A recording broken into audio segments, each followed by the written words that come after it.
Hello friends, welcome to the channel quick book learner. I am Sakshi और जो आज हम पढ़ेंगे वो एमपीपीसीएस प्रीलिम्स 2024 के लिए यूनिट 6 पढ़ रहे हैं, जिसमें हम भारत और मध्य प्रदेश की अर्थव्यवस्था पढ़ेंगे। फ्रेंड्स, यूनिट 6 में जो आज हम टॉपिक पढ़ेंगे वो मध्य प्रदेश में बौद्धिक संपदा अधिकारों की प्रगति के बारे में पढ़ेंगे। और ये लेक्चर जो है वो हमारा निर्माण आईएएस बुक से डेडिकेटेड होगा। आप चाहें तो इस बुक को भी प्रेफर कर सकते हैं या आप मेरे साथ पढ़ सकते हैं। तो आज जो हमारा टॉपिक है वो क्या है? मध्य प्रदेश में बौद्धिक संपदा और अधिकारों की क्या प्रगति। प्लीज़ फ्रेंड्स, अगर आपको ये सेशन अच्छा लगे तो प्लीज़ लाइक करें, और अगर आपको जो भी कमी लगे या जो भी अच्छा लगे प्लीज़ कमेंट भी करें। तो अब बिना टाइम वेस्ट किए हम शुरुआत करते हैं अपने टॉपिक मध्य प्रदेश में बौद्धिक संपदा अधिकारों की प्रगति के बारे में। किसी व्यक्ति अथवा संस्था द्वारा सृजित कोई रचना, संगीत, साहित्यिक कृति, कला, खोज, नाम अथवा डिज़ाइन आदि उस व्यक्ति अथवा संस्था की बौद्धिक संपदा कहलाती है। तो हमने क्या पढ़ा कि किसी व्यक्ति अथवा संस्था द्वारा सृजित कोई रचना, संगीत, साहित्यिक कृति, कला, खोज, नाम अथवा डिज़ाइन आदि उस व्यक्ति अथवा संस्था की क्या कहलाती है? बौद्धिक संपदा कहलाती है। ये अधिकार मानवाधिकारों पर सार्वभौमिक घोषणा के अनुच्छेद 27 के अंतर्गत उल्लेखित है।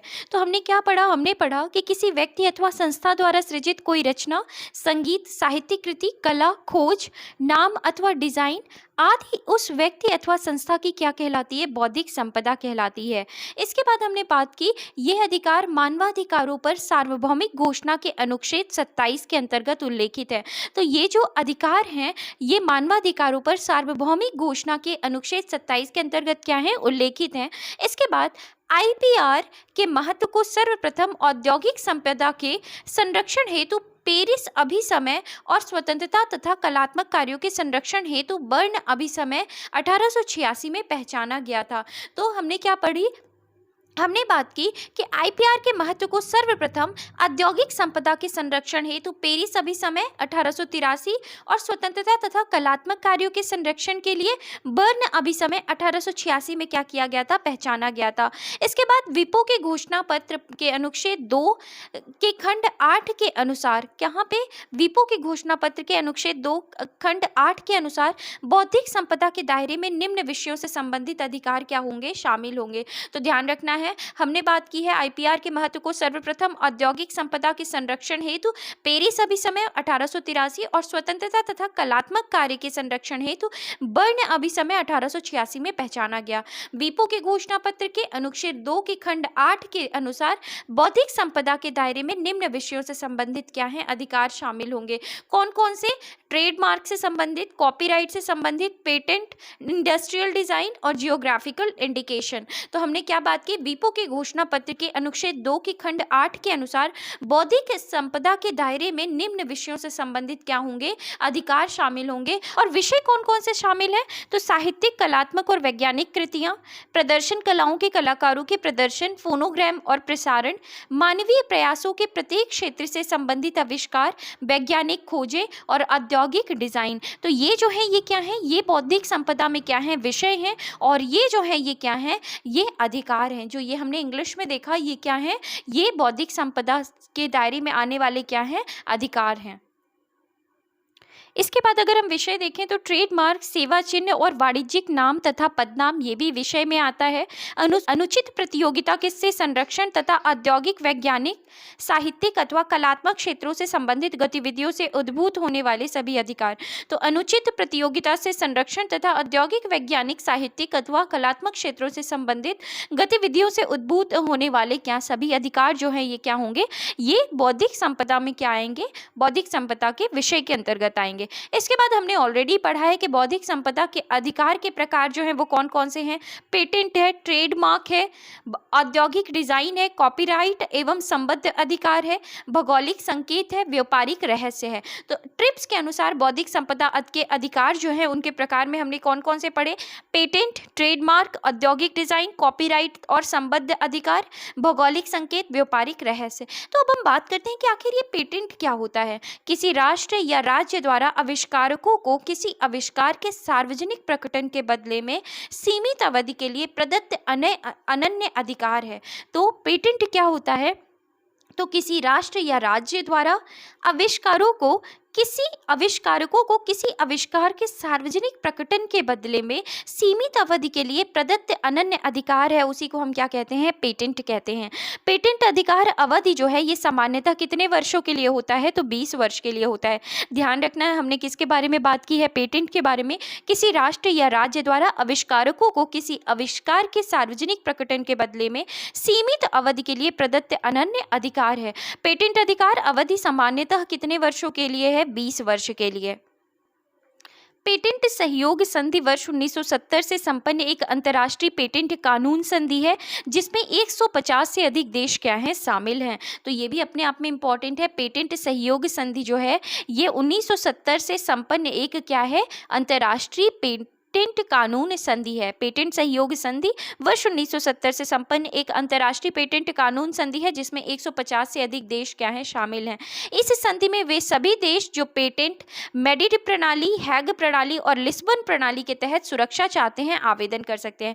तो इस संधि में, कौन सी, पेटेंट सहयोग संधि में वे सभी देश जो पेटेंट मेडिट प्रणाली, हैग प्रणाली और लिस्बन प्रणाली के तहत सुरक्षा चाहते हैं वो क्या कर सकते हैं, आवेदन कर सकते हैं। इसके बाद भारतीय पेटेंट अधिनियम 1970 की धारा 3 के अंतर्गत निम्नलिखित वस्तुओं, विचारों और प्रक्रियाओं को पेटेंट नहीं कराया जा सकता है। तो ध्यान रखना है हमें कि भारतीय पेटेंट अधिनियम 1970 की धारा 3, क्या हमने पढ़ा भारतीय पेटेंट अधिनियम 1970 की धारा 3 के अंतर्गत निम्नलिखित वस्तुओं, विचारों और प्रक्रियाओं को पेटेंट नहीं कराया जा सकता है। ये हमें बहुत ध्यान रखना है। भारतीय पेटेंट अधिनियम 1970 की धारा 3 में क्या निम्नलिखित वस्तुओं, विचारों और प्रक्रियाओं को पेटेंट नहीं कराया जा सकता, किन्हें, तो परमाणु ऊर्जा संबंधी आविष्कार, कंप्यूटर सॉफ्टवेयर, कृषि अथवा बागवानी का कोई तरीका, खोज, वैज्ञानिक सिद्धांत आदि, इन चीज़ों का पेटेंट नहीं कराया जा सकता। तो हम एक बार और रिपीट करते हैं कि परमाणु ऊर्जा संबंधित आविष्कार,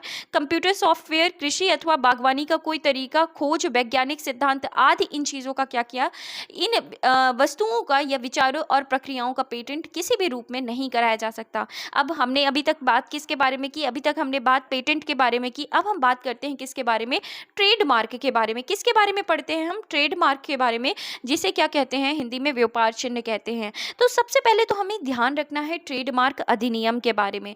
ट्रेडमार्क अधिनियम 1999 के अनुसार, ट्रेडमार्क अधिनियम 1999 के अनुसार ट्रेडमार्क शब्द का अर्थ है एक चिन्ह जो ग्राफीय रूप में प्रस्तुत करने योग्य हो और जो एक व्यक्ति के माल और सेवाओं को दूसरों से अलग करने में समर्थ हो और इसमें माल की आकृति, उनकी पैकेजिंग और रंगों का मिश्रण शामिल हो। तो हमने क्या पढ़ा, हमने पढ़ा ट्रेडमार्क अधिनियम 1999 के अनुसार ट्रेडमार्क शब्द का अर्थ है एक चिन्ह जो ग्राफीय रूप में क्या हो, प्रस्तुत करने योग्य हो और जो एक व्यक्ति के माल और सेवाओं को दूसरे से अलग करने में क्या हो, समर्थ हो और इसमें माल की आकृति, उनकी पैकेजिंग और रंगों का क्या हो, मिश्रण शामिल हो। तो ये हमने बात की ट्रेडमार्क अधिनियम 1999 के अनुसार ट्रेडमार्क के अर्थ के बारे में। इसके बाद हम बात करते हैं भारत विश्व बौद्धिक संपदा संगठन, जिसे हम वीपो भी कहते हैं। तो भारत विश्व बौद्धिक संपदा संगठन वीपो की अंतर्राष्ट्रीय ट्रेडमार्क प्रणाली का सदस्य है। तो ध्यान रखना है हमें कि अगर हम बात करें भारत के बारे में, तो भारत जो है ये विश्व बौद्धिक संपदा संगठन, किसका, वीपो की अंतर्राष्ट्रीय ट्रेडमार्क प्रणाली का क्या है, सदस्य है। इसके लिए इसने मैड्रिड प्रोटोकॉल में अपनी सहमति दी है। कौन से प्रोटोकॉल में भारत ने सहमति दी है, तो ध्यान रखना है भारत ने मैड्रिड प्रोटोकॉल में अपनी क्या की है, सहमति दी है। भारत विश्व बौद्धिक संपदा संगठन वीपो की अंतर्राष्ट्रीय ट्रेडमार्क प्रणाली का सदस्य है। इसके लिए इसने मैड्रिड प्रोटोकॉल में अपनी क्या की है, सहमति दी है। फ्रेंड्स, आई नो आपको लगता होगा कि ये टाइम वेस्टिंग है क्योंकि मैं एक चीज़ को बार बार रिपीट कर रही होती हूँ, लेकिन ये सिर्फ रिवीजन के लिए होता है क्योंकि हम एग्जाम में हम इतनी सारी चीज़ें पढ़ते हैं और विदाउट रिवीजन अगर हम बस एक बार रीड करके चले जाएंगे तो वो चीज़ें भूलेंगी हमें। तो इस वजह से मैं बार बार रीड करती हूँ। अगर आपको चाहिए कि मैं एक ही बार वो चीज़ों को रीड करूँ तो आप मुझे कमेंट भी कर सकते हो। तो चलिए नेक्स्ट पॉइंट हम बात करते हैं कि भारत के संदर्भ में यह संधि 8 जुलाई 2013 से लागू हुई।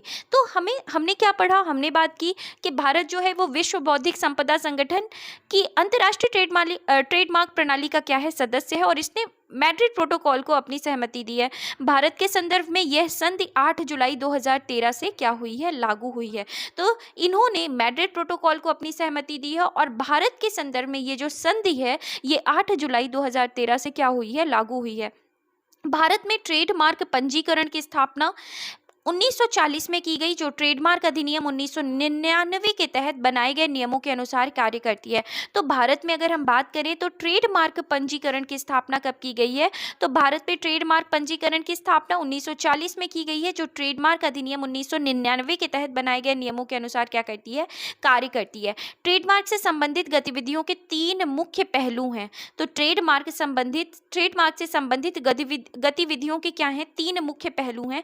पहला क्या है? तो पहला है ट्रेडमार्क का चुनाव, दूसरा है ट्रेडमार्क का संरक्षण, सुरक्षा और प्रतियोगियों की ट्रेडमार्क संबंधी गतिविधियों पर क्या करना? निगरानी करना। तो ध्यान रखना है हमें, ट्रेडमार्क से संबंधित गतिविधियों के 3 पहलू हैं, 3 मुख्य क्या हैं? पहलू हैं।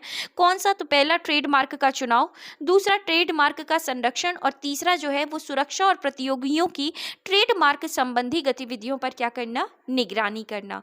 इसके बाद हम बात करते हैं ट्रेडमार्क के पंजीकरण के लिए वस्तुओं एवं सेवाओं का जो अंतर्राष्ट्रीय वर्गीकरण है नाइस समझौते के तहत किया गया है। बहुत इंपॉर्टेंट फैक्ट है फ्रेंड कि ट्रेडमार्क के पंजीकरण के लिए वस्तुओं एवं सेवाओं का जो अंतर्राष्ट्रीय वर्गीकरण है वो नाइस समझौता 1957 के तहत किया गया है। तो ध्यान रखना है, ट्रेडमार्क के पंजीकरण के लिए वस्तुओं एवं सेवाओं जो अंतर्राष्ट्रीय वर्गीकरण है, वस्तुओं और सेवाओं का जो अंतर्राष्ट्रीय वर्गीकरण है नाइस समझौता 1957 के तहत किया गया है। इसके बाद हम बात करते हैं औद्योगिक डिजाइन के बारे में। भारत में डिजाइन अधिनियम 2000 के अनुसार डिजाइन से अभिप्राय आकार, विन्यास, प्रारूप या अलंकरण, रेखाओं या वर्णों का संगठन जिसे किसी ऐसी वस्तु पर प्रयुक्त किया जाए जो या तो द्वितीय रूप में या तो त्रिविमीय रूप अथवा दोनों में हो। तो हमने क्या बात की? हमने बात की भारत में डिजाइन अधिनियम के बारे में। तो भारत में डिजाइन अधिनियम 2000 के अनुसार डिजाइन से अभिप्राय आकार, विन्यास, प्रारूप या अलंकरण, रेखाओं या वर्णों का संगठन जिसे किसी ऐसी वस्तु पर प्रयुक्त किया जाए जो या तो द्वितीय रूप में या त्रिविमीय रूप अथवा दोनों में हो। इसके बाद नेक्स्ट पॉइंट अगर हम देखें तो औद्योगिक डिजाइन का संरक्षण आमतौर पर संबंधित राष्ट्रों से जुड़ा होता है। औद्योगिक डिजाइन के अंतर्राष्ट्रीय पंजीकरण का कार्य हेग समझौता एवं वीपो द्वारा प्रशासित वीपो संधि के नियमों के तहत किया जाता है। तो हम बात किसके बारे में कर रहे हैं? हम बात कर रहे हैं औद्योगिक डिजाइन के बारे में। तो औद्योगिक डिजाइन का जो संरक्षण है वो आमतौर पर संबंधित राष्ट्रों से जुड़ा होता है। औद्योगिक डिजाइन के अंतर्राष्ट्रीय पंजीकरण का कार्य जो है वो हेग समझौता एवं वीपो द्वारा प्रशासित वीपो संधि के नियमों के तहत किया जाता है। हमें ज्यादा कुछ इसमें नहीं पढ़ना, बस हमें यही जानना है क्योंकि हम तो जानते हैं डिजाइन क्या होता है।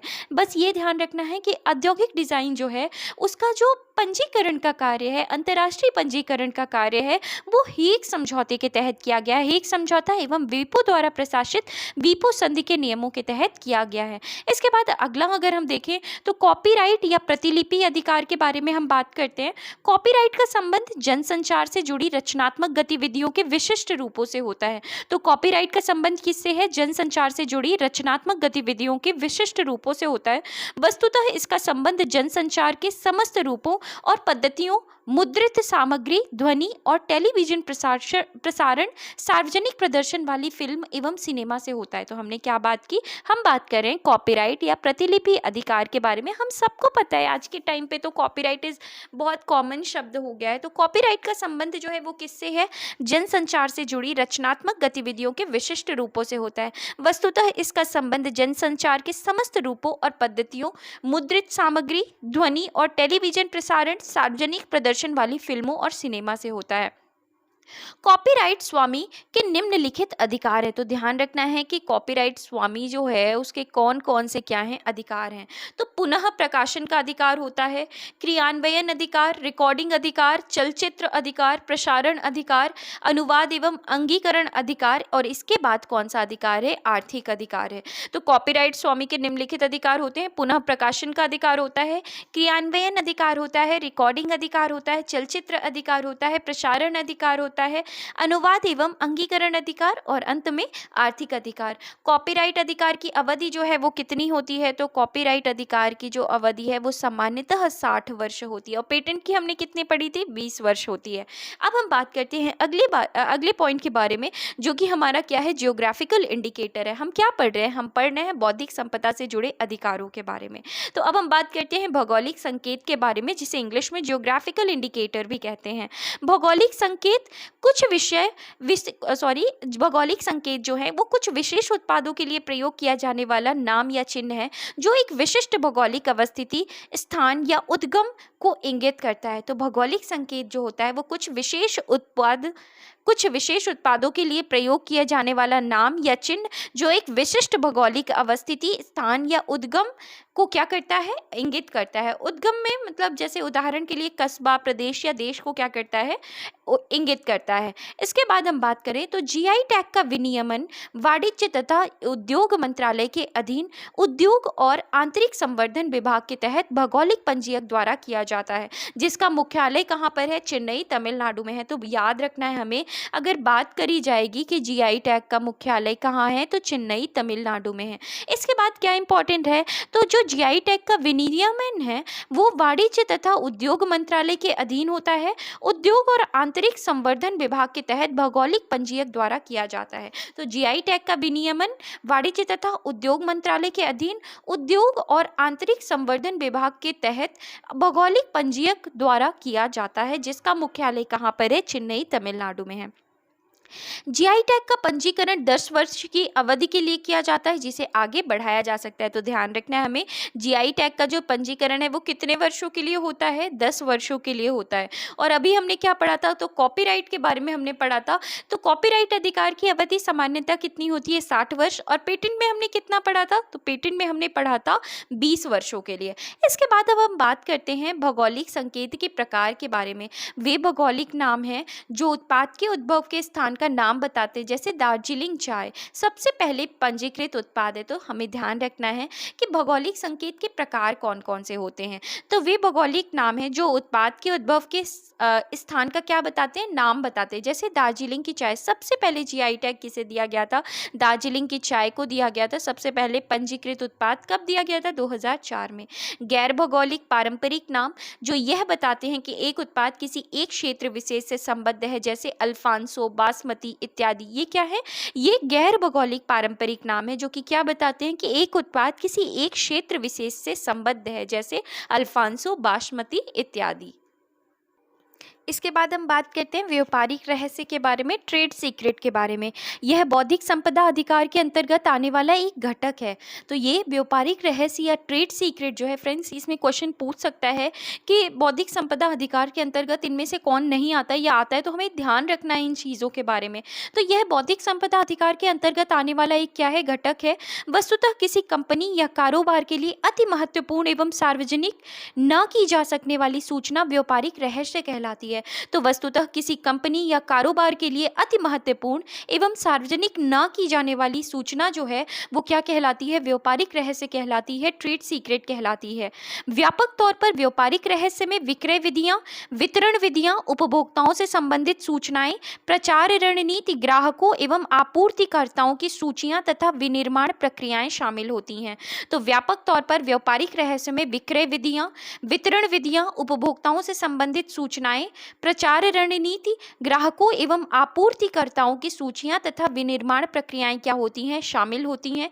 ऐसी सूचनाओं को कंपनी या कारोबार के अधीन कुछ महत्वपूर्ण लोगों को छोड़कर अन्य सभी से क्या किया जाता है, गुप्त रखा जाता है। व्यापारिक रहस्य भेद से संबंधित सूचना को लीक करने वालों के विरुद्ध कानूनी कार्यवाही का भी प्रावधान होता है। तो इस तरीके से हमने किसके बारे में बात की, हमने ट्रेड सीक्रेट के बारे में बात की, व्यापारिक रहस्य के बारे में बात की। इसके बाद अब हम बात करते हैं विश्व बौद्धिक संपदा संगठन के बारे में, the world intellectual property organisation, वीपो जिसे कहा जाता है, उसके बारे में। तो ध्यान रखना है, विश्व बौद्धिक संपदा संगठन के बारे में बात कर रहे हैं, वीपो के बारे में, जिसका फुल फॉर्म क्या है, the world intellectual property organisation है। तो अब हम बात करते हैं वीपो की स्थापना मूलतः बौद्धिक संपदा से संबंधित कार्यों से निपटने के लिए वर्ष 1967 में की गई थी। तो वीपो की स्थापना कब की गई, वीपो की स्थापना जो है ये कब की गई है, वर्ष 1967 में, 1967 में की गई थी। क्यों की गई थी, बौद्धिक संपदा से संबंधित कार्यों से निपटने के लिए। यह 1970 में अस्तित्व में आया तथा 1979 में संशोधन हुए। तो वीपो की स्थापना 1967 में हुई, 1979 1970 में अस्तित्व में और 1979 में क्या हुआ, संशोधन हुआ। तो 1967 में स्थापना, 1970 में अस्तित्व में आया और 1979 में क्या हुआ, संशोधन हुआ। इस संगठन का कार्यालय जेनेवा स्विट्जरलैंड में है। ध्यान रखना है, वीपो का जो कार्यालय है या वीपो का जो हेडक्वार्टर है वो कहाँ है, जेनेवा स्विट्जरलैंड में है।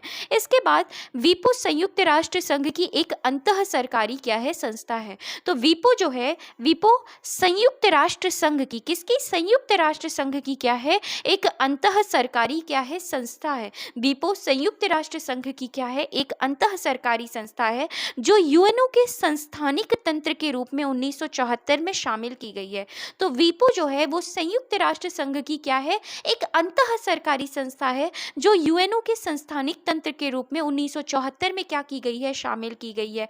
वर्तमान में 193 देश इसके क्या हैं, 193 देश जो हैं वो वीपो की क्या हैं, सदस्य हैं।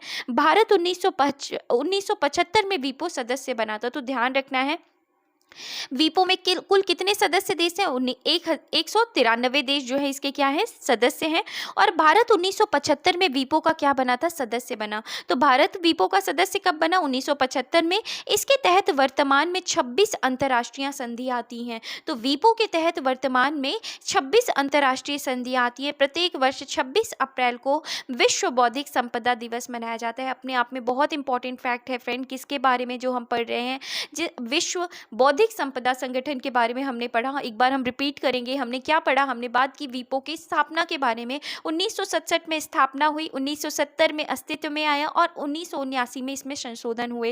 इस संगठन का कार्यालय जिनेवा स्विट्जरलैंड में है। वीपो संयुक्त राष्ट्र संघ की एक अंतः सरकारी संस्था है। तो ध्यान रखना है, वीपो जो है ये संयुक्त राष्ट्र संघ की क्या है, अंतः सरकारी संस्था है जो यूएनओ के संस्थानिक तंत्र के रूप में 1974 में शामिल की गई। वर्तमान में वीपो की अगर हम बात करें तो 193 देश इसके सदस्य हैं। भारत 1975 में वीपो सदस्य बना। इसके तहत वर्तमान में 26 अंतर्राष्ट्रीय संधियां आती हैं और प्रत्येक वर्ष ध्यान रखना है हमें 26 अप्रैल को विश्व बौद्धिक संपदा दिवस मनाया जाता है। तो 26 अप्रैल को विश्व बौद्धिक संपदा दिवस क्या होता है, मनाया जाता है। अब हम बात करते हैं अन्य महत्वपूर्ण तथ्य के बारे में, ट्रिप्स के बारे में बात करते हैं। तो ट्रिप्स का पूरा नाम क्या है, हमें ध्यान रखना है, क्वेश्चन पूछ सकता है। तो ट्रिप्स का पूरा नाम trade related aspects intellectual property rights है। ट्रिप्स का पूरा नाम क्या है, trade related aspects intellectual and property rights है। ध्यान रखना है, बिल्कुल भूलना नहीं है। Trade related aspects intellectual property rights जो है ये ट्रिप्स का क्या है, फुल फॉर्म है। ट्रिप्स एग्रीमेंट 1995 में अस्तित्व में आया था। तो ट्रिप्स एग्रीमेंट कब अस्तित्व में आया, 1995 में। 1996 में WTO तथा ट्रिप्स समझौते के क्रियान्वयन में सहयोग हेतु एक समझौता हुआ। यह कानून तथा नियमों की क्या है, एक अधिसूचना है। तो हमने ट्रिप्स के बारे में क्या पढ़ा, इसका सबसे पहले हमने फुल फॉर्म देखा। फुल फॉर्म क्या था, trade related aspects intellectual property rights. Trips agreement 1995 में अस्तित्व में आया। 1996 में WTO और ट्रिप्स समझौते के क्रियान्वयन में सहयोग हेतु एक समझौता हुआ। तो ध्यान रखना है, ट्रिप्स का समझौता किसके साथ हुआ था, तो वर्ल्ड ट्रेड ऑर्गेनाइजेशन के साथ। तो ध्यान रखना है, विश्व व्यापार संगठन के साथ ट्रिप्स का क्या हुआ, समझौता 1996 में। क्यों, यह जो है यह कानून तथा नियमों की क्या है, एक अधिसूचना है। तो ट्रिप्स जो है ये कानून तथा नियमों की क्या है, एक अधिसूचना है। इसके बाद अगर हम नेक्स्ट पॉइंट देखें तो ट्रिप्स समझौता 1994 के क्रियान्वयन में वीपो की भूमिका होती है। इसमें विवाद का निपटारा WTO की विवाद निपटारा समिति के द्वारा किया जाता है। तो हम बात करें ट्रिप्स समझौता के क्रियान्वयन में वीपो की भूमिका होती है। इसमें विवाद का निपटारा WTO की विवाद निपटारा समिति के द्वारा किया जाता है। अगर हम देखें ट्रिप्स समझौते के बाद अगर हम देखें तो ट्रिप्स का पूरा नाम व्यापार संबंधी निवेश उपाय पर समझौता। ट्रिप्स का फुल फॉर्म क्या है, तो the agreement on trade related investment measures. ध्यान रखना है हमें, ट्रिप्स का पूरा नाम क्या है, तो व्यापार संबंधी निवेश उपाय पर समझौता। अगर ट्रिप्स का फुल फॉर्म देखें तो the agreement on trade related investment measures. ये जो है ये ट्रिप्स का क्या है, फुल फॉर्म है। ट्रिप्स को 1994 में गेट के सभी देशों के हस्ताक्षर के साथ पूरा किया गया। तो इसका अनुपालन WTO के स्थापना के पश्चात प्रारंभ हुआ। तो हम बात कर रहे हैं किसके बारे में, हम बात कर रहे हैं ट्रिम्स के बारे में। तो ट्रिम्स को 1994 में गैट के सभी देशों के हस्ताक्षर के साथ क्या किया गया, पूरा किया गया। इसका अनुपालन WTO की स्थापना के पश्चात प्रारंभ हुआ। तो इसका जो ट्रिम्स का अनुपालन है ये WTO की जब स्थापना हो गई, WTO की स्थापना कब हुई, 1995 में। इसके बाद जो है ये ट्रिम्स का अनुपालन करना क्या हुआ, शुरू हुआ। भारत में बौद्धिक संपदा अधिकारों के संबंध में क्रियान्वयन एवं नियंत्रण के लिए वाणिज्य एवं उद्योग मंत्रालय का औद्योगिक नीति एवं संवर्धन विभाग जिम्मेदार है, जबकि कॉपीराइट मानव संसाधन मंत्रालय के नियंत्रणाधीन है। तो भारत में बौद्धिक संपदा अधिकारों के संबंध में क्रियान्वयन एवं नियंत्रण के लिए वाणिज्य एवं उद्योग मंत्रालय का औद्योगिक नीति एवं संवर्धन विभाग जिम्मेदार है, जबकि कॉपीराइट मानव संसाधन मंत्रालय की क्या है, नियंत्रणाधीन है। तो ध्यान रखना है हमें, हमने क्या पढ़ा है, हमने बात की कि भारत में बौद्धिक संपदा अधिकारों के संबंध में क्रियान्वयन एवं नियंत्रण के लिए वाणिज्य एवं उद्योग मंत्रालय का औद्योगिक नीति एवं संवर्धन विभाग जिम्मेदार है। तो बौद्धिक संपदा अधिकारों के संबंध में औद्योगिक नीति एवं संवर्धन विभाग जिम्मेदार है, जबकि कॉपीराइट में मानव संसाधन मंत्रालय की क्या है, नियंत्रणाधीन है। इसके बाद वीपो द्वारा जारी ग्लोबल इनोवेशन इंडेक्स 2023 में भारत की रैंक क्या है, 40 है। तो वीपो द्वारा जारी ग्लोबल इनोवेशन इंडेक्स 2023 में भारत की रैंक कितनी है, भारत की रैंक 40 है। इसके बाद हम बात करते हैं बौद्धिक संपदा से संबंधित प्रमुख कानून एवं संशोधन नियम।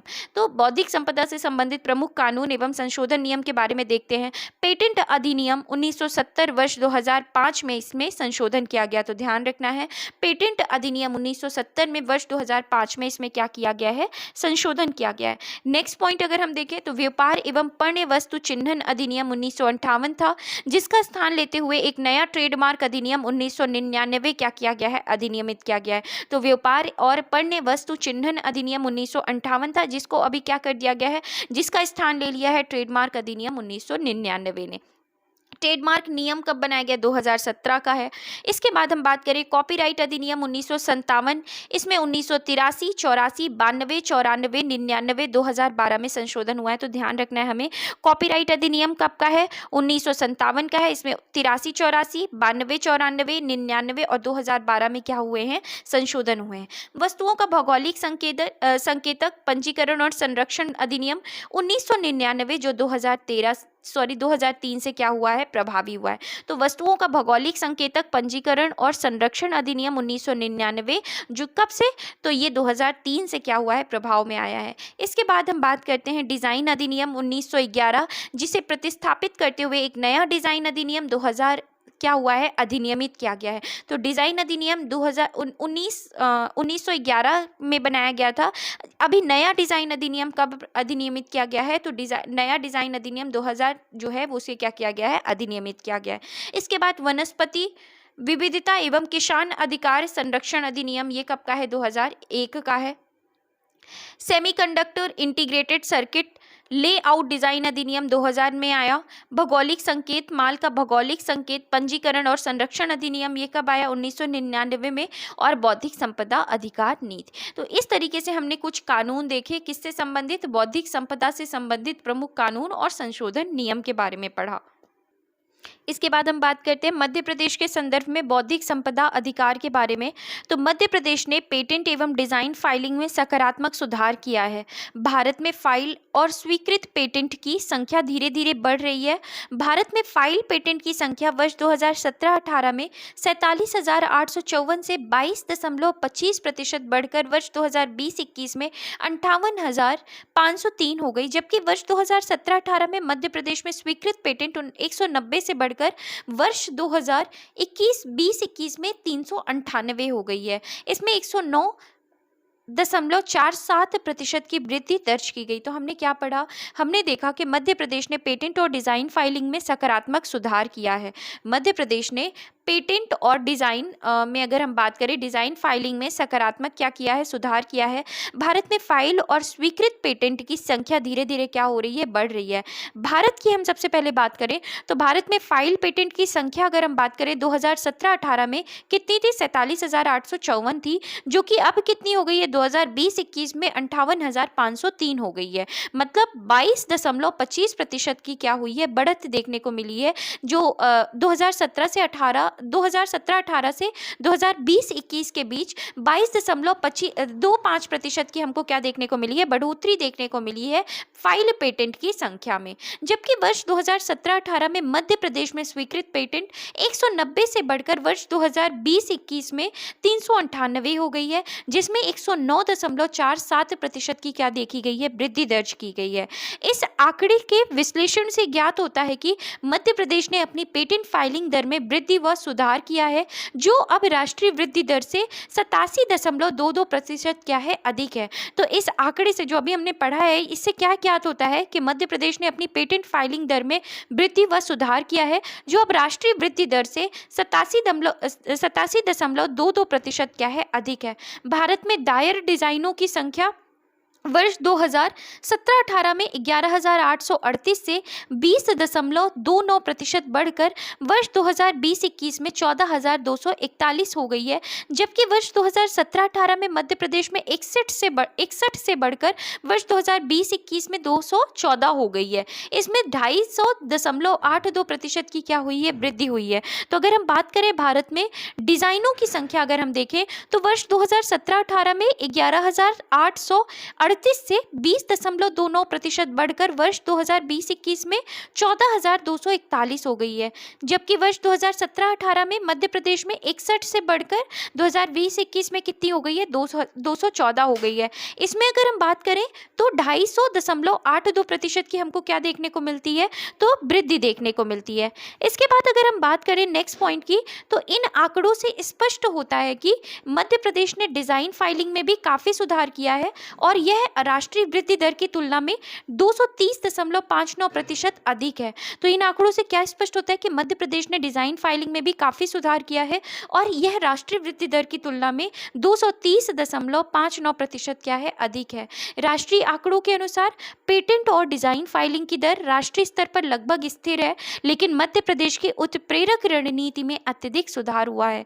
मध्य प्रदेश में बौद्धिक संपदा अधिकारों का क्रियान्वयन एवं नियंत्रण मध्य प्रदेश सूक्ष्म, लघु एवं मध्यम उद्योग विभाग द्वारा किया जाता है। तो सबसे इंपॉर्टेंट पॉइंट जो हमने अभी तक में पढ़ा वो यही है कि मध्य प्रदेश में बौद्धिक संपदा अधिकारों का क्रियान्वयन एवं नियंत्रण जो है मध्य प्रदेश सूक्ष्म, लघु एवं मध्यम उद्योग या विभाग द्वारा क्या होता है, किया जाता है। अब हम बात करते हैं मध्य प्रदेश को प्राप्त जीआई टैग के बारे में। तो सबसे पहले अगर हम बात करें तो जीआई टैग या जियोग्राफिकल इंडिकेशन उन उत्पादों को दिया जाता है जिनकी उत्पत्ति एक विशिष्ट स्थान पर होती है और उत्पाद से उस क्षेत्र की क्या होती है, पहचान भी होती है। तो किसे दिया जाता है जीआई टैग, जिनकी उत्पत्ति एक विशिष्ट स्थान पर होती है और उत्पाद से उस क्षेत्र की पहचान भी होती है। विश्व व्यापार संगठन के सदस्य के रूप में भारत ने वस्तुओं के भौगोलिक संकेत, पंजीकरण और संरक्षण अधिनियम 1999 को अधिनियमित किया गया, जो 15 सितंबर 2003 में लागू हुआ। तो बहुत इंपॉर्टेंट फैक्ट्स है फ्रेंड, हमें ध्यान रखना है कि विश्व व्यापार संगठन के सदस्य के रूप में भारत ने वस्तुओं के भौगोलिक संकेत, पंजीकरण और संरक्षण अधिनियम 1999 को क्या किया, अधिनियमित किया, जो कि लागू कब से हुआ, 15 सितंबर 2003 से क्या हुआ, लागू हुआ। कब से, 15 सितंबर 2003 से लागू हुआ। भारत में सबसे पहला जीआई टैग पश्चिम बंगाल की दार्जिलिंग चाय को वर्ष 2004 में दिया गया। इसके बाद नेक्स्ट पॉइंट अगर हम देखें तो फरवरी 2024 तक प्रदेश को कुल 19 जीआई टैग प्राप्त हो चुके हैं। तो अगर हम बात करें फरवरी 2024 तक प्रदेश को कुल कितने, मध्य प्रदेश को कुल 19 जीआई टैग प्राप्त हो चुके हैं, जिनमें से मध्य प्रदेश को 16 उत्पाद, एक विभाग, विभाग संत रविदास हस्तशिल्प कला एवं विकास विभाग, प्रदेश का पहला विभाग जिसे भारत सरकार द्वारा जीआई टैग क्या किया गया है, प्रदान किया गया है।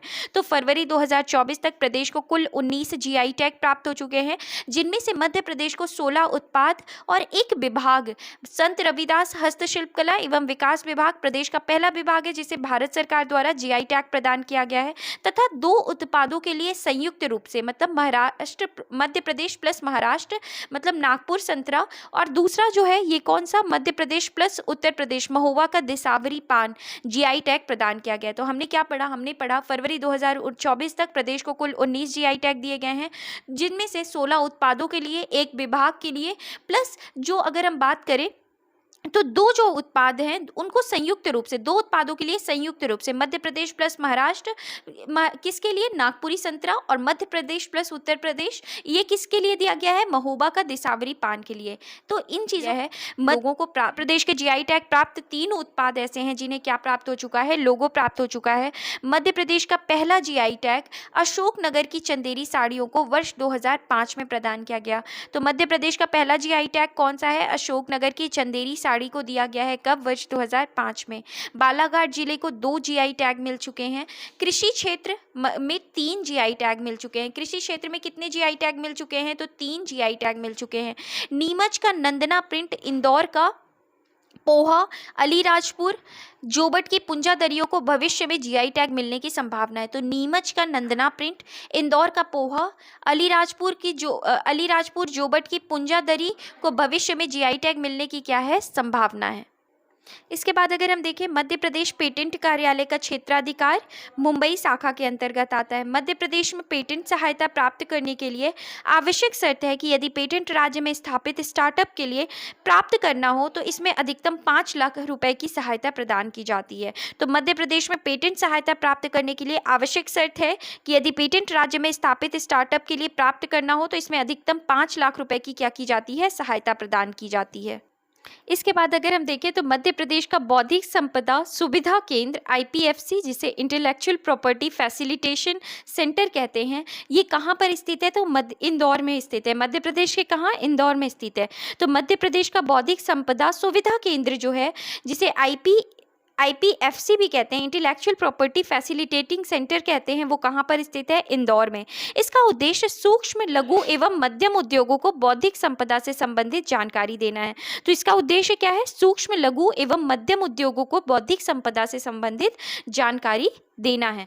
अब इसके बाद कुछ इंपॉर्टेंट फैक्ट्स दिए गए हैं इन द फॉर्म ऑफ निर्माण कैप्सूल। तो अब हम इसको देखते हैं। तो पेटेंट के लिए कितना समय दिया गया है? 20 साल का। और इसकी रजिस्ट्रेशन फीस कितनी है? तो 1750 रुपये है। कॉपीराइट के लिए तो ये रजिस्ट्रेशन फीस कितनी है? 500 रुपये है। डिज़ाइंस के लिए जो रजिस्ट्रेशन फीस है वो कितनी है? 1000 रुपये है।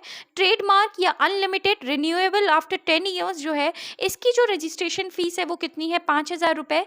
और geographical indications unlimited renewable after 10 साल के बाद भी अगर आप रिन्यू कराना चाहते हो तो इसकी रजिस्ट्रेशन फीस कितनी है? 5000 रुपये है। तो ये हमने क्या पढ़ा? पेटेंट अगर आपको दोबारा से अगर 20 साल के बाद अगर कराना है, पेटेंट अगर 20 साल के लिए कराना है तो रजिस्ट्रेशन फीस 1750, कॉपीराइट के लिए 500, डिज़ाइंस के लिए 1000 रुपये, ट्रेडमार्क के लिए या रिन्यूएबल कराना है आफ्टर 10 ईयर्स तो 5000 रुपये, जियोग्राफिकल इंडिकेशंस अनलिमिटेड रिन्यूएबल कराना है आफ्टर 10 ईयर्स तो ये कितना होगा? 5000 रुपये होगा।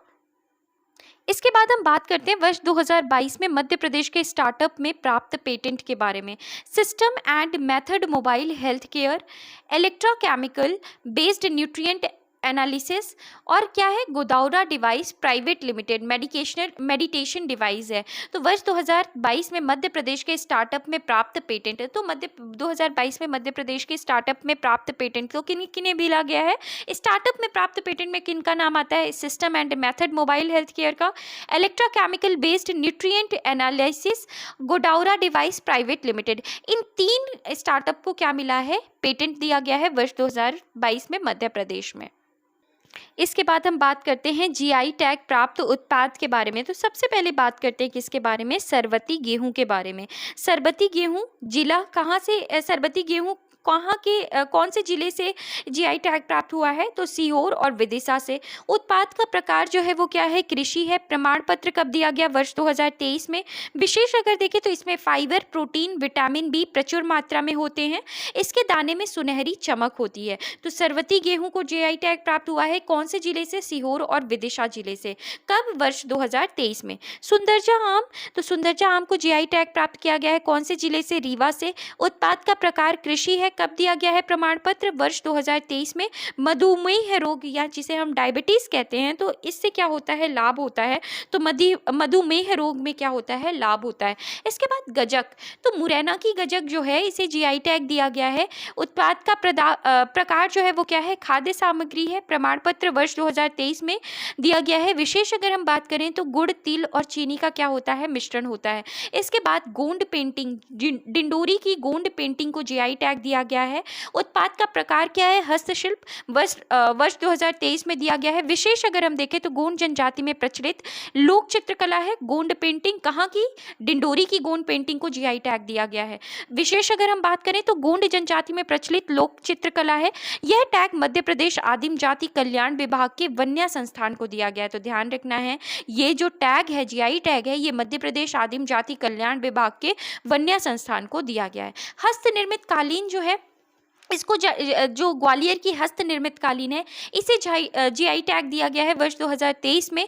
चमकीले रंग पशु पक्षी जंगल दृश्य का प्रयोग किया जाता है इस हस्तशिल्प या हस्त निर्मित कालीन में।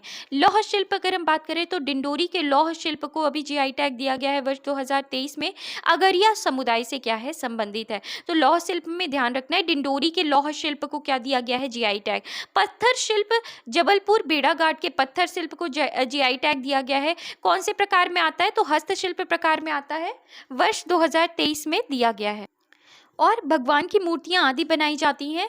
और ये निर्यात कहाँ होता है? तो फ्रांस, ऑस्ट्रेलिया और यूएसए में क्या किया जाता है? इसका निर्यात किया जाता है। तो ध्यान रखना है, पत्थर शिल्प के बारे में हम बात कर रहे हैं। और जबलपुर बेड़ाघाट में क्या होता है? इस जबलपुर बेड़ाघाट का पत्थर शिल्प है जिसे क्या दिया गया है? जीआई टैग दिया गया है। इसके बाद हम बात करते हैं किसके बारे में? हैंडलूम साड़ियों के बारे में बात करते हैं। हैंडलूम साड़ियाँ कहाँ की है? बालाघाट की है, बारासिवनी में बालाघाट की ये हैंडलूम साड़ियों को क्या दिया गया है? जीआई टैग दिया गया है वर्ष 2023 में। और अगर हम विशेष बात करें तो 16 हाथ की साड़ी सर्वाधिक लोकप्रिय धारियों और चेक का क्या है? जटिल पैटर्न है। साड़ियों के लिए दिया गया तीसरा जीआई टैग है। कौन सी? हैंडलूम साड़ियों को। कहाँ की है ये? बालाघाट, बारासिवनी की। इसके बाद बटिक प्रिंट के बारे में बात करते हैं, जिसे बेरूगढ़ प्रिंट भी कहते हैं। उज्जैन का बटिक प्रिंट या बेरूगढ़ प्रिंट को क्या दिया गया है? जीआई टैग दिया गया है। बटिक शिल्पकार डाई की प्रक्रिया में मोम का प्रयोग कर कलात्मक मोटिफ और क्या बनाते हैं? पैटर्न बनाते हैं। इसके बाद चिन्नौर चावल बालाघाट के चिन्नौर चावल को क्या दिया गया है? जीआई टैग दिया गया है वर्ष 2021 में। कृषि उत्पाद में पहला जीआई टैग, तो कृषि उत्पाद में पहला जीआई टैग किसे दिया गया था? चिन्नौर चावल। कहाँ के? बालाघाट के। इसके बाद दिसावरी पान, तो ये दो राज्यों को संयुक्त रूप से दिया गया है, मध्य प्रदेश प्लस उत्तर प्रदेश को। तो महोबा में ये दिसावरी पान दिया गया है, महोबा। और इसके बाद अगर हम बात करें तो वर्ष 2021 में प्रमाण पत्र प्रदान किया गया, ग्रीन गोल्ड के नाम से प्रसिद्ध है। और महोबा में पान की परंपरा को मुगलों एवं चंदेलों ने क्या किया? संरक्षित किया। इसके बाद कड़कनाथ मुर्गा के बारे में अगर हम बात करें तो झाबुआ जिले में कड़कनाथ मुर्गा के बारे में अगर हम बात करते हैं तो झाबुआ जिले का कड़कनाथ मुर्गा है जिसे जीआई टैग दिया गया है। पोल्ट्री के क्षेत्र में वर्ष 2018 में उच्च प्रोटीन एवं आयरन युक्त होता है। कड़कनाथ मुर्गे के मूल स्थान को लेकर मध्य प्रदेश एवं छत्तीसगढ़ में क्या है? विवाद है। इसके बाद रतलामी सेव, नाम से ही पता चल रहा है, रतलाम के रतलामी सेव को जीआई टैग दिया गया है। खाद्य सामग्री है, 2015 में दिया गया। बेसन, अजवाइन, लौंग तथा गरम मसालों का क्या है? अनूठा संयोजन है। नागपुर संतरा, दो राज्यों को संयुक्त रूप से जीआई टैग दिया गया है, मध्य प्रदेश प्लस महाराष्ट्र। और कहाँ, कौन से क्षेत्र में का है? ये कृषि के क्षेत्र का है। वर्ष 2013-14 में दिया गया है। स्वाद में खट्टा मीठा तथा विशिष्ट सुगंध के लिए क्या है? प्रसिद्ध है। इसके बाद हम बात करते हैं महेश्वर साड़ी के बारे में। खरगोन की महेश्वर साड़ी को जीआई टैग दिया गया है, हस्तशिल्प से संबंधित, वर्ष 2012 में दिया गया है। ज्यामिति, नक्काशीदार डिजाइन एवं रंगों का क्या देखने को मिलता है? संयोजन देखने को मिलता है। इसके बाद हम बात करते हैं धातु शिल्प के बारे में, जिसे वेल मेटल भी कहते हैं। तो दतिया एवं टीकमगढ़ का धातु शिल्प क्या है? इसे जीआई टैग दिया गया है वर्ष 2008 में। वर्ष 2013-14 में लोगो भी प्राप्त हुआ है। इसके बाद हम बात करते हैं चमड़े के खिलौने के बारे में। तो इंदौर के चमड़े के खिलौने को क्या दिया गया है? जीआई टैग वर्ष 2008 में। वर्ष 2014-15 में क्या हुआ है? लोगो प्राप्त हुआ है। बाघ प्रिंट, धार के बाघ प्रिंट को जीआई टैग प्राप्त हुआ है वर्ष 2008 में। वर्ष 2016 में क्या हुआ है? लोगो प्राप्त हुआ है। चंदेरी की साड़ी, अशोकनगर की चंदेरी की साड़ी है, इसे जीआई टैग प्राप्त हुआ है वर्ष 2005 में। और मध्य प्रदेश का पहला जीआई टैग जो है दिया गया है, ये किसे दिया गया है? चंदेरी की साड़ी, जो कि कहाँ, कौन से जिले से है? अशोकनगर। अब हम बात करते हैं जो टैग के बारे में बात कर ली, सभी चीज़ों को पढ़ लिया। अब हमारी बारी है, अब हम क्या करेंगे, अब हम क्वेश्चन सॉल्व करेंगे। तो पहला क्वेश्चन है, भारत में बौद्धिक संपदा अधिकारों का क्रियान्वयन व नियंत्रण किस विभाग द्वारा किया जाता है। तो हम बात कर रहे हैं किससे संबंधित, भारत से संबंधित। तो भारत में बौद्धिक संपदा अधिकारों का क्रियान्वयन और नियंत्रण किस विभाग द्वारा किया जाता है, तो औद्योगिक नीति एवं संवर्धन विभाग के द्वारा किया जाता है। इसके बाद अगला प्रश्न है, मध्य प्रदेश में बौद्धिक संपदा अधिकारों का क्रियान्वयन व नियंत्रण किया जाता है, तो किसके द्वारा किया जाता है। तो हमने पढ़ा था कि मध्य प्रदेश में बौद्धिक संपदा अधिकारों का क्रियान्वयन जो है ये मध्य प्रदेश सूक्ष्म लघु एवं मध्यम उद्योग द्वारा किया जाता है। नेक्स्ट क्वेश्चन है, वस्तुओं का भौगोलिक संकेत अधिनियम 1999 भारत में कब लागू हुआ। तो ये कब लागू हुआ था, वर्ष 2003 में लागू हुआ था। अगला क्वेश्चन है, किस जिले के सरवती गेहूं को जीआई टैग प्राप्त हुआ है। तो किसको प्राप्त हुआ है, तो अभी जस्ट हमने पढ़ा है कि सीहोर और विदिशा जिले के सरवती गेहूं को क्या दिया गया है, जीआई टैग प्राप्त हुआ है। गोंड पेंटिंग को जीआई टैग कब प्राप्त हुआ है, तो वर्ष 2023 में प्राप्त हुआ है। इसके बाद अगला क्वेश्चन है, पेटेंट अधिकार की अवधि है। तो पेटेंट अधिकार की अवधि कितनी है, 20 वर्ष है। पेटेंट सहयोग संधि किस वर्ष संपन्न हुआ। तो पेटेंट सहयोग संधि जो है ये किस वर्ष संपन्न हुआ, वर्ष 1970 में। अगला प्रश्न है, मैड्रिड प्रोटोकॉल भारत में कब से लागू हुआ। तो मैड्रिड प्रोटोकॉल जो है ये भारत में कब से लागू हुआ, तो ये जो है ये जुलाई 2013 से लागू हुआ। मैड्रिड प्रोटोकॉल जो है ये भारत में कब से लागू हुआ, जुलाई 2013 से। इसके बाद हम बात करते हैं नाइस समझौता संबंधित है। तो नाइस समझौता किससे संबंधित है, ट्रेडमार्क पंजीकरण से। नेक्स्ट क्वेश्चन है, जीआई टैग पंजीकरण की अवधि कितनी है। तो कितने वर्ष है, 10 वर्ष की है। नेक्स्ट क्वेश्चन है, वीपो का गठन व मुख्यालय कौन सा, वीपो का गठन कब हुआ था, 1967 में। मुख्यालय कहाँ पर है, जेनेवा में। नेक्स्ट क्वेश्चन है, भारत वीपो का सदस्य कब बना। तो भारत वीपो का सदस्य कब बना था, वर्ष 1975 में बना था। कब बना था, वर्ष 1975 में बना था। अगला क्वेश्चन है, विश्व बौद्धिक संपदा दिवस कब मनाया जाता है। तो हमने पढ़ा था 26 अप्रैल को विश्व बौद्धिक संपदा दिवस मनाया जाता है। अगला क्वेश्चन है, बौद्धिक संपदा अधिकार किस सार्वभौमिक घोषणा के अंतर्गत उल्लेखित है। तो हमने पहली लाइन पढ़ी थी कि मानवाधिकारों की सार्वभौमिक घोषणा करता है। नेक्स्ट क्वेश्चन है, बौद्धिक संपदा अधिकार में शामिल है। तो कौन कौन से शामिल है, पेटेंट, औद्योगिक डिजाइन, ट्रेडमार्क एवं व्यापारिक नाम, जीआई टैग, कॉपीराइट। तो ये सभी जो हैं ये क्या हैं, ये सभी अगर हम बात करें तो बौद्धिक संपदा अधिकार में क्या है, शामिल है। तो इसका करेक्ट आंसर क्या होगा, तो इसका करेक्ट आंसर जो होगा ये कौन सा ऑप्शन है, 1, 2, 3 और 4, ये जो है ये क्या है, ये शामिल है। तो यहाँ पर 5th ऑप्शन भी होना चाहिए था, क्योंकि ये पांचों ही ऑप्शन क्या है, बिल्कुल सही है। तो बौद्धिक संपदा अधिकार में ये पांचों ही शामिल हैं।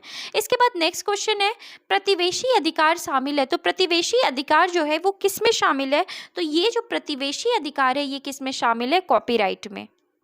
अब हम नेक्स्ट क्वेश्चन देखते हैं, बीपो घोषणा पत्र कि किस अनुच्छेद में बौद्धिक संपदा अधिकार के विषय शामिल है। तो कौन से अनुच्छेद में, तो अनुच्छेद 2 के खंड 8 में क्या है, बौद्धिक संपदा अधिकार के विषय क्या किए गए हैं, शामिल किए गए हैं। नेक्स्ट क्वेश्चन है, वर्ण अभिसमय 1886 का संबंध किससे है, बौद्धिक संपदा अधिकार से है। नेक्स्ट क्वेश्चन है, हस्त निर्मित कालीन जीआई टैग उत्पाद संबंधित है। तो हस्त निर्मित कालीन जीआई टैग कहाँ से संबंधित है, तो ये ग्वालियर जिले से संबंधित है। अगला क्वेश्चन है, डिंडोरी जिले को किस शिल्प में जीआई टैग प्राप्त है। तो डिंडोरी जिले को अगर हम बात करें तो डिंडोरी जिले को लौह शिल्प में क्या दिया गया है, ये जीआई टैग दिया गया है। अगला प्रश्न है, डिंडोरी के लौह शिल्प का संबंध किस समुदाय से है। तो आगरिया समुदाय से है। किससे है, आगरिया समुदाय से है। इसके बाद अगला क्वेश्चन अगर हम देखें, नेक्स्ट क्वेश्चन अगर हम देखते हैं तो कड़कनाथ मुर्गा को किस वर्ष व किस जिले में जीआई टैग प्राप्त हुआ। तो ये वर्ष 2018 में झाबुआ के कड़कनाथ मुर्गे को क्या दिया गया था, जीआई टैग प्रदान किया गया था। इसके बाद हमें क्या करना है, सुमेलित करना है। तो अगर हम यहाँ पर देखें तो हमें बताना है, बाघ प्रिंट को क्या दिया गया है, जीआई टैग। तो ये कहाँ से संबंधित है, तो धार से। रतलामी सेव, तो ये रतलाम से। पत्थर शिल्प तो जबलपुर से। और धातु शिल्प कहाँ से, दतिया से। तो इसका करेक्ट आंसर क्या होगा, बी ऑप्शन जो है वो क्या है, बिल्कुल सही आंसर है। इसके बाद अगला क्वेश्चन है, उज्जैन जिले के किस उत्पाद को जीआई टैग प्रदान किया गया है। तो उज्जैन जिले को बाघ प्रिंट, भैरवगढ़ प्रिंट, डिगना प्रिंट या बटिक प्रिंट, तो उज्जैन के बटिक प्रिंट को क्या दिया गया है, जीआई टैग। अगला क्वेश्चन है इंदौर जिले के चमड़े के खिलौनों को जीआई टैग किस वर्ष दिया गया है, तो ये वर्ष 2008 में दिया गया है। नेक्स्ट क्वेश्चन है बालाघाट बारासिवनी को जीआई टैग प्राप्त हुआ है, तो किस लिए दिया गया है, हैंडलूम साड़ियों के लिए। अगला क्वेश्चन है मध्य प्रदेश में बौद्धिक संपदा सुविधा केंद्र का मुख्यालय कहाँ पर स्थित है, तो कहाँ पर स्थित है, तो इंदौर में स्थित है। अगला क्वेश्चन है अगला क्वेश्चन है कि बालाघाट को किन दो उत्पादों में जीआई टैग मिला है, तो किन दो उत्पादों में जीआई टैग दिया गया है, चिन्नौर चावल और हैंडलूम साड़ियों के लिए बालाघाट को जीआई टैग मिला है। अगला क्वेश्चन है मध्य प्रदेश का पहला जीआई टैग किस जिले को किस उत्पाद में दिया गया है, तो मध्य प्रदेश का पहला जो जीआई टैग है ये अशोकनगर में किस लिए दिया गया है, चंदेरी साड़ी के लिए। अगला क्वेश्चन है मध्य प्रदेश का पहला जीआई टैग प्राप्त विभाग कौन सा है, तो जस्ट अभी हमने पढ़ा था पहला विभाग जिसे क्या दिया गया है, जीआई टैग दिया गया है, मध्य प्रदेश का पहला जीआई टैग विभाग है वो कौन सा है, संत रविदास हस्तशिल्प कला विकास निगम को क्या दिया गया है, जीआई टैग दिया गया है। तो इस तरीके से फ्रेंड्स हमने सभी क्वेश्चंस को कंप्लीट किया। आई होप आपको ये सेशन पसंद आए। अगर पसंद आए तो प्लीज़ आप लाइक करें, शेयर करें और चैनल को सब्सक्राइब नहीं किया तो प्लीज़ सब्सक्राइब कर लो और ढेर सारा लाइक करें। Okay, thank you.